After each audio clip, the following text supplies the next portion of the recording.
let's kick back into another segment at Kickback Jacks for a Thursday night. Final show of the football season. Hope to get a basketball Final show? Yeah, headed down the stretch run. Got the Thursday, Thanksgiving Day, and then I was thinking about that. We may not have, I don't know how many teams we'll have. Yeah. We get that next Thursday. It comes out of here. So got to put Joe on the spot. Last round up tonight here at Kickback Jacks for this season. And as you look toward tomorrow night, we got 4 teams left. Did that surprise you at all, the number of teams? Since last year, we had 3 teams in the state championship games. This year, second round, only 4 teams left. I thought this would be a little bit of a rebuilding year for a lot of schools. We've talked about this before. There were so many good seniors in that class last year, especially skill guys on the offensive side of the ball. And you don't just. You can reload to some extent, but they're not going to be. The teams aren't going to be quite as good. We have a lot of young kids who've been coming up and progressing during the year, but they're not there yet, and I'm not that surprised. Kind of runs in cycles. So you think we've got 4 teams there in the second round this year. Do you think next couple of years we'll see that cycle advance and progress and maybe get back to the level we saw again from last year? Yeah, definitely. I mean, when you look at how young some of the teams around here were this year, I think there's a bright future for them. You got a lot of kids coming back at Northern this year. I think Northeast got better as the season went on. I think those are 2 teams that are on the rise. Southeast, they're going to lose a lot of seniors, but they've got Ryan Douglas and some other young guys back.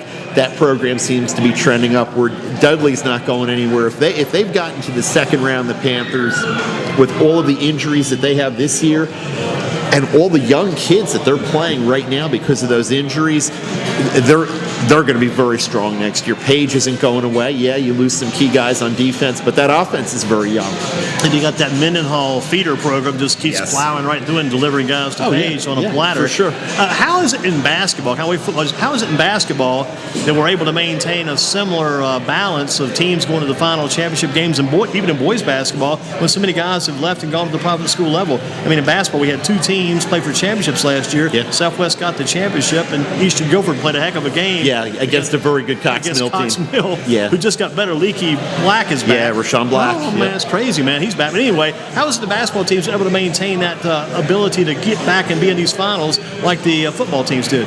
Well, I think in basketball, a lot of the change has been kids going to the private schools, but I think that's affecting everybody all over the state, and I think it sort of balances out. Okay, there are some kids here who are going to decide that Wesleyan, High Point Christian, Greensboro Day are a better fit for them, even Bishop McGinnis.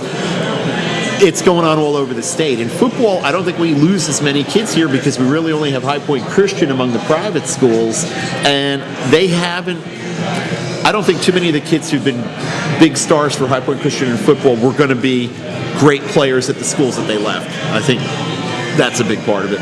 Looking at round number 2, how many teams we have left for make it to round 3, you feel like? I picked Page. I think Page will beat Charlotte Providence. The challenge for Page is going to be the following week, and going down to Mallard Creek, which is a really strong program and has one of their stronger teams this year. I picked Eastern Guilford to beat Greenville D.H. Conley. I think I'm in the minority on that one. Spencer Turkin, who also works with me on hsextra.com, he picked Conley. I think it's going to be really tough for Dudley with all the injuries that they've had to go to a pretty good Wilmington New Hanover team and win. And I think Southwest Guilford playing up in Asheville against AC Reynolds. Southwest has had problems with turnovers at times this year, problems with special teams play. Reynolds has forced 38 turnovers this year, 19 interceptions, 19 fumbles. They've blocked 10 kicks, 10 punts, and 5 punts, 5 field goals. When you see those numbers and you look at the way Southwest has been, I think that's going to be a lot. That and going on the road will be a lot for them to overcome. But they're capable of beating that Reynolds team. They've got the defense to do it. You're calling a 2-2 up 2-2. Yes, sir. See what I think if Dudley is able to go down and go with that same formula they used against Southeast, I like that, multi-purpose back formula, and then come right back at them with Simpson. It seemed like they ran the 3 or 4 kids, the Summers, the Will Height, the Miles Smith, and others, and then set it up for Simpson to take off and run. If they can get that formula going again, they could have success. But I'd like to see this here. We got the situation here. We got Dudley going to Hanover tomorrow night. You got Cape Fear playing Lee County. Cape Fear just got Velasquez, the quarterback. He just came back. Yeah. He's healthy now for a change. Hasn't been healthy before, so they have a chance to beat Lee County. You've got Cleveland playing Clayton. Cleveland lost to Clayton, I think, like 34-17 first time around, but Cleveland just got their quarterback. He wouldn't play in the first game. So if you can get Cleveland to go beat Clayton and you get Cape Fear to go beat Lee County, then you get the matchup next week, Dudley and Cape Fear at Dudley. Then you also get the matchup of Cleveland and Eastern Guilford. If Dudley beats Cape Fear, Eastern Guilford beats Cleveland, then you got Eastern Guilford versus Dudley at Eastern Guilford, week 4? That would be crazy. I would love to see that, and I think Eastern Guilford and Dudley are both capable of doing their part of that. But that's a lot of moving parts, man. I would love to see it happen, but that's a lot of moving parts. We've got that on the board drawn up right now, but we have not taken it and completely let that paint dry totally yet. We've got to keep working on that. So we look at these games. Does the week off hurt Page? I asked a number of the players that on Tuesday night after practice, and they don't think so. They think that it gave them a few guys who were banged up a chance to get healthy, and that's Dudley. I think would love a week off right now, as long as they were still playing. Yeah, that's part of it, and the players said they basically the coaches self-scouted, looked at what they needed to do during that bye week to get better, regardless of who they were playing. And then this week, they turned their attention to Providence. And that's the way you want to approach a bye week, and I think they did a good job with that. They may be a little rusty in the first few minutes, and they had some slow starts earlier in the year, but I think that'll wear off pretty quickly if there is any rust, and they'll be fine. And Providence got the 2,000-yard rusher, Julian Body. Yep. Body, he's a big, tough runner. They got a decent quarterback, but again, Page has had success. They've got a lot of moving parts over there that have come through for them. A lot of parts that move very well on that defense, yeah. So we got Page, and we got Eastern Guilford battling this quarterback. Holton Ehlers coming in from D.H. Conley. Yeah. Got some crazy numbers, but again, we're not sure about the competition they play down. We're not exactly sure because Eastern Guilford has lost 2 games by a total of 6 points. 3-point loss, 19-16 Page. 3-point loss to Smith, 14-13. Eastern Guilford's defense is not a slouch. No, they're giving up 8.1 points a game. The Conley Vikings come in averaging 54.4. I've got a story at hsextra.com now and in print on Friday about Ehlers, the quarterback. Talked to him and their coach, Nate Connor. It's a great matchup of contrasts. That defense for Eastern Guilford, that offense for Conley. It's going to be very interesting. And the thing about Conley, for all of their great passing numbers, Ehlers is a great runner too. And they've got a little scat back, Isaiah Gamble, who gets in behind that big line they have, and on the read option stuff, if you load up on Ehlers, he can break through there and get yardage. They're a tough team. That's C.J. Johnson, 1,300 yards, 27 touchdowns. You get 27 touchdowns, let alone by a receiver. For anybody, 27, that's a lot of touchdowns. 6'2", 205. He's only a junior. He's going to have a lot of big-time offers. I mean, Ehlers is going to ECU. I'm sure that ECU would love to have C.J. Johnson, too. We'll see if that happens. But they're a very talented team. And the thing that I think makes them more dangerous this year is their defense is much better. Last year, they were giving up almost 39 points a game on defense. This year, they're giving up just under 20. And that's a significant improvement. And I think that's why my buddy Spencer Turkin picked Conley to beat Eastern Guilford. I think there's going to be some points scored. I think it's going to be high 20s, low 30s. If it goes higher than that, I think it's going to be tough for Eastern Guilford to win because they're not built to come back. They want to possess the ball. They want to keep Conley's offense off the field. Northern Guilford couldn't do that last week. Northern Guilford can't run the ball effectively right now, and that's why Conley rolled through them. But that's where I'm going to be, Tommy Grayson Stadium. That's going to be a great game, and I'm really looking forward to it. And a good interview with the offensive lineman, I think, from Eastern Guilford at High School Extra this week.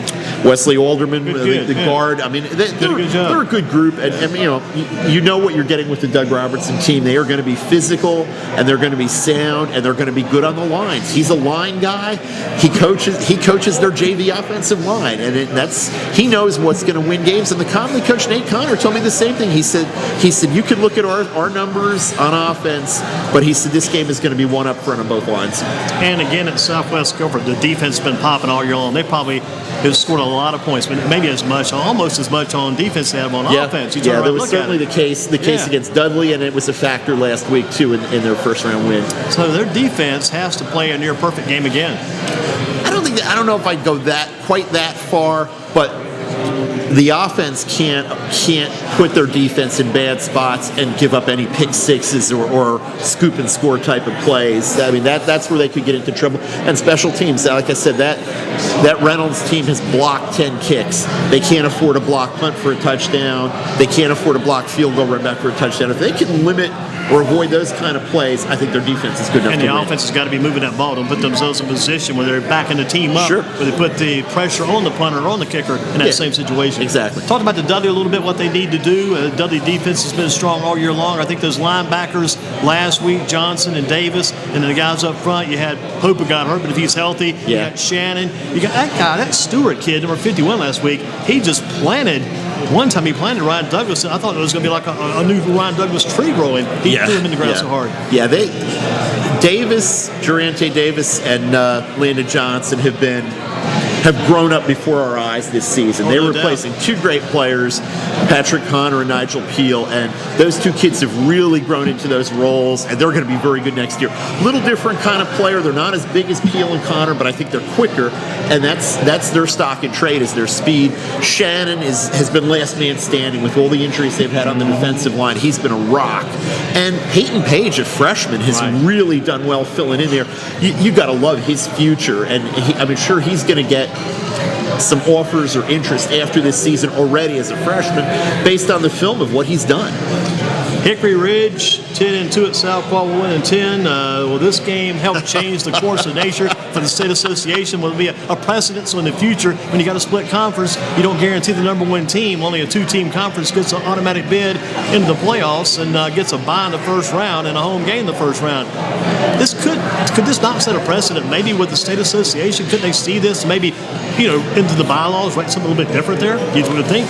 It's up to Q Tucker, the commissioner, will tell you. It's up to the membership. If the member schools, which is in terms of the NCHSA, generally the principals and superintendents, if they decide that that's an embarrassing thing and they don't want to have it happen again, they could fix it, but they're going to probably need to do it at the winter meetings, which are coming up in December, if they're going to do that to have it take effect next year. The split conferences are an issue, and they have been for a long time. In my mind, it would have been better to put South Caldwell and the other 4A in that conference in the Central Piedmont with the Forsyth County schools and Davie. But there are 3As and South Caldwell and the other 4A school that wanted to maintain their rivalries. Now, to me, I'd tell them you can maintain your rivalry in the non-conference schedule. But as long as you've got those split conferences, and I know way out in the mountains you have to do it sometimes, and over down east and in places you have to do it because there just aren't as many schools, but it looks bad. It's a really bad look for the NCHSAA, and they need to look at it. And when Coach Mark Kirkpatrick came back from those summer meetings when they established this point how it was going to work, he said he told his assistant coaches, if we win one game, we could actually be in the playoffs. He saw all the coaches laughed at me. Right. That's crazy. He called it. How about college football this week? I got 3 beat-em-up games. Western Carolina at North Carolina. Got to be a beat-em-up game. Heels got the win last week against Pittsburgh. Found a new quarterback. This Elliott kid, didn't know who he was, took over, ran the team last week. Is that a good beat-em-up game for North Carolina? Beat up Western Carolina? I think they'll win by at least 2 touchdowns, but Western Carolina's not a bad team, and a chance to go see Connell Young, who's playing the slot for them and returning kicks. Will Jones redshirting from Page up there. They've got some local flavor up there, and for that alone, I'd go see that game. What about the Citadel at Clemson? A beat-em-up game there? Yeah. Late in the season is kind of rough too, I guess, because the Citadel is bound to be through some wars already in that Southern Conference. They can't be all healthy going against the Clemson team. It seems like they're kind of coming together all season long at the right time, with the exception of one game. Yeah, it's a little bit of a weird schedule for Clemson in that you've got a non-conference game with Citadel this late, and they still have to play their non-conference game with South Carolina. Now the SEC schools all seem to have that late November game non-conference to just kind of catch a breather. It's usually Western Carolina or another SoCon school, but to have 2 of those games late for Clemson is a little bit odd. What about Delaware State, Florida State? That's definitely a beat-em-up game for Florida State. They got a lot of frustration, probably going to let out Saturday. Yeah, that game will be a 5 touchdown or more game. NC State, Wake Forest, big game Saturday night. That could be the big game here at Kickback Jack Saturday. Wake Forest, NC State. Yeah, Wake's offense. They can put up at 64 Syracuse. points. That was impressive. I mean, they were the greatest show on turf that week. That was a little bit of fun to watch. NC State just got a 3-point win, but it was a hard-earned win at Boston College. Tough place to play. BC strong. Harold Landry and some of the other guys on that team. We talked about it. They've got that program back to where they are respectable or better. And NC State was trying to regroup after a couple tough losses. What about you look at Central A&T? I think A&T's already got the Celebration Bowl locked in, but you don't want to give up a perfect season. Got to get that win Saturday against Central. No, and Central's ruined a couple of seasons for them lately. If I'm Rod Broadway, the A&T coach, I would have preferred that the conference not tell them that everything was done and let my guys think they needed that one. That's like telling Dudley the order of events by the draw before they played the Mount Tabor game. I think they'll win the game. I think they're ready. I think they were looking ahead a little bit last week against Savannah State, and it showed at times. But I think they're going to be ready for that game. And this A&T team feels like the cliche team of destiny for that program. That they're going to take care of that. They're going to go to the Celebration Bowl, enjoy playing in that Mercedes-Benz Stadium in Atlanta, and put on a show. And the distant replay tonight going to be Tennessee at Pittsburgh. Tennessee 6-3, Pittsburgh 7-2. Rewind on Pittsburgh. We talked a little bit about them before a couple weeks back. But you got the Terry Hanratty, the Terry Bradshaw.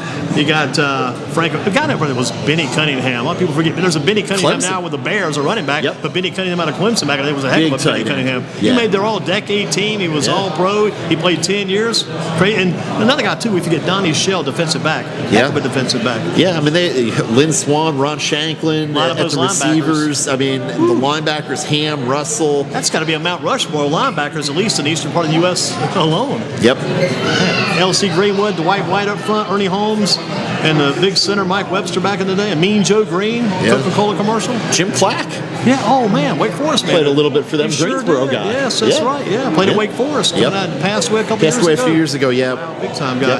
And a receiver, John Stallworth, in many cases was better than Lynn Swan. People will not admit it because Lynn Swan had the name, but John Stallworth probably better. Yeah, Stallworth was a beast. 70 Steelers, the most talented group of football players ever assembled. The 70 Steelers. They were pretty darn good. It's hard to compare eras because that was a pound you on the ground with Franco Harris and Rocky Blyer era, and then hit you with the deep ball when you got guys up in the box. Now everybody's spreading the field out and trying a different style, but they were great teams, no question. And Guilford County teams tomorrow, you've got them going 2-2. Correct. And winning side again? Page to win and Eastern Guilford to win in my picks. And you'll be where tomorrow night? I will be at Tommy Grayson Stadium out in Gibsonville, hoping I get a better internet signal than I have there in the past, but it'll be a great atmosphere, and I'm really looking forward to that contrast in styles. You're right about the internet signal. You never know, but I was hoping one day they'd build a nice big technology factory down there somewhere that could help us out. I haven't seen it yet. Somebody we could steal their signal. I was looking along the road. I go down for these nice big new cell towers maybe popped up. We'll see. Joe, thank you much. Anytime, Andy. Thank Appreciate you. Appreciate everything. Joe Sirera, News and Record High School Extra Section does a great job, and he'll be down at the Eastern Guilford game tomorrow night, checking out that quarterback.